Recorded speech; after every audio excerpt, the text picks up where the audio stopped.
talking too much about me, saying I can't. I'm like, what? Bitch, I will. Um, so now this is, Naruto during the Asuma Revenge arc. So Chiriku was one of the, Guardian Shinobi 12s, and he also guarded the Fire Temple in the Land of Fire. He was the best monk there.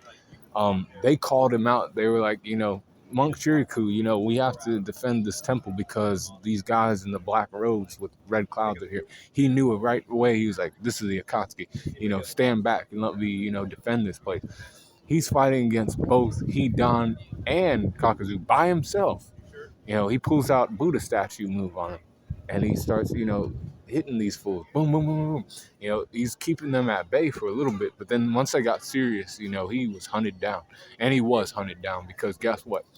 It was Kakazu who was like, we need to hunt this guy. He's Guardian Shinobi 12 member, and his bounty is worth like 300 million Ryo or some shit like that. We're hunting this man for his fun. We're gonna get that. He's getting hunted today. He's done.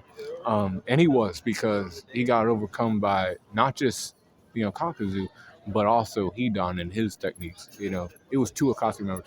It was no different for them, hunting tail beasts and shit like that. They had just hunted down Yugi Toni, and they did.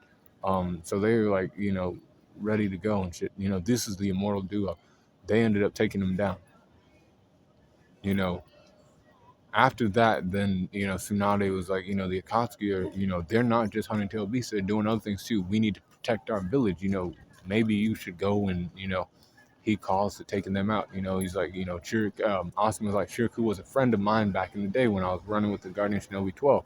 He had that towel on and shit, and he was like, yes, I'll get revenge, but I'm doing it most so to protect the village and shit from these assholes, from these, douchebags who like to play games like that, And then eventually Asuma died too, but it was all because Chiriku, got, killed, and he was like not a tail beast or anything. They went after his fucking head for like money. That's what, Kakazu did, you know, and then it started the whole Asuma revenge arc too. But strength 85%, speed 87%, 83 for his durability and 86 for his endurance, 84 for his intelligence and 88 for his experience, 83 for his close skills and an 86 for his range skills, 78 for his recoup and a 84 for his hacks. Overall power score is 84.7 for Chiriku. So be cool, go on the corner. Chiriku.